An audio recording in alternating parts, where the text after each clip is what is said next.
कसाब से करते हुए कहा कि दोनों की आइडियोलॉजी समाज को बांटने वाली है।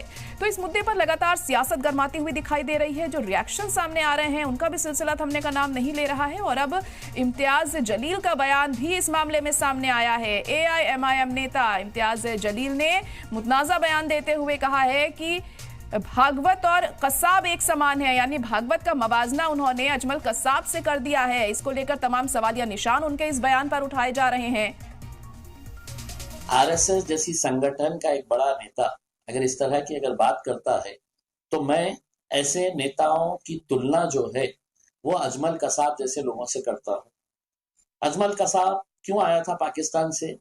इस देश को तोड़ने के लिए आया था, इस देश को कमजोर करने के लिए आया था। तो इस तरह के बयान सिर्फ यही नहीं देते हैं, हर रोज कोई ना कोई इनका प्यादा खड़े रहता है और ये इस तरह के बयानबाजी करते रहता है।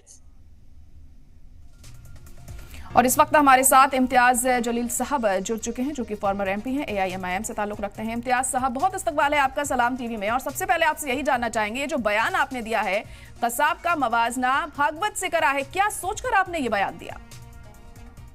ये सवाल है तो मोहन भगवत से पूछिएगा कि क्या सोचकर उन्होंने वो बयान दिए कि यहाँ के जितने भी मुसलमान है इनकी घर वापसी करवाना है करके। उनका कहने का मतलब ये है कि पहले मुसलमान जो है वो हिंदू हुआ करते थे, बाद में वो कन्वर्ट मुस्लिम हुए हैं। अब वो कह रहे हैं कि इनकी घर वापसी करवाना अब हमको घर वापसी करवाना है करके। तो मेरे से सवाल करने से पहले मोहन भागवत से सवाल करिएगा कि इस मुल्क के अंदर आप क्या सोच रखते हैं? क्या आप जबरदस्ती है तो आप सबको है तो अपने धर्म के अंदर लेके आना चाहते हैं इसमें? और मोहन भागवत जैसे लोग अगर ये समझ रहे हैं कि साहब मैं बोलूंगा, मैं इतने बड़ी संगठन का जिसको बड़ी ये माना जाता है कि बड़ी डिसिप्लिन संगठन है और उनके बोलने के ऊपर है तो सारा देश चलता है, पंत प्रधान उनके इशारों के ऊपर चलते हैं, तो हम तो नहीं चलते हैं। हम तो देश में संविधान के हिसाब से चलते हैं। तो आप होते कौन है इस तरह का बयान देने वाले? लेकिन तो इम्तियाज जी, आप ठीक है, आप उनके आइडियोलॉजी से इत्तेफाक नहीं रखते थे, आप उसको नहीं मानते हैं, लेकिन कसाब से कंपेयर करना, कसाब एक दहशतगर्द है, उससे कंपेयर करना आपको लगता है सही है? हो सकता है आप उनकी बात को नहीं मानते, उन्होंने गलत कहा हो, लेकिन इस तरह का कंपैरिजन क्या समझे? देखिए, मैं आपको एक सवाल करना चाह रहा हूँ कि पाकिस्तान इस मुल्क के ऊपर बार बार क्यों हमले करता था? पाकिस्तान दहशतगर्दों को इस मुल्क के अंदर क्यों भेजता था? वो इसलिए भेजता था कि इस मुल्क को कमजोर करे। और कैसा कमजोर करे? हिंदू और मुसलमानों के बीच में दरारें पैदा करे, इनको आपस में लड़ाए। यही इनकी साजिश थी, यही इनकी सोच थी।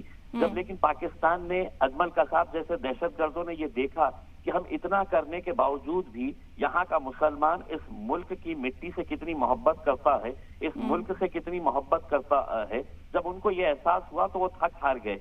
और अब वो वहां पर बैठ के हंसते हैं और ये कहते हैं कि अब तो इन्हें बाहर देश के दुश्मनों की जरूरत ही नहीं है, बाहर के किसी दुश्मनों का इनको जरूरत ही नहीं है। इन्होंने अंदर ही इतने दुश्मन आपस में पैदा कर लिए हैं करके तो देश को कमजोर करने का काम कर रहे हैं इसमें।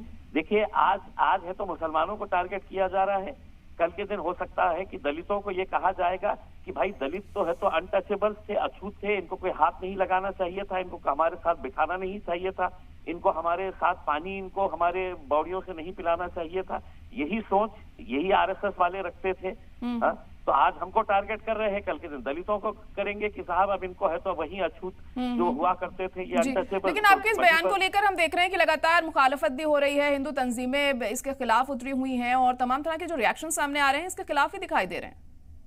तंजीमें जो है, जो हिंदू संगठन है, वो आज इस मुल्क के अंदर ये एक्सपेक्ट करते हैं कि हम बोलेंगे, हमको जो बोलना है हम बोलेंगे, और मुसलमानों तुम्हारा काम है कि तुम खामोशी से सुनते रहा करो, तुम इसके ऊपर कोई प्रतिक्रिया नहीं देना चाहिए करके।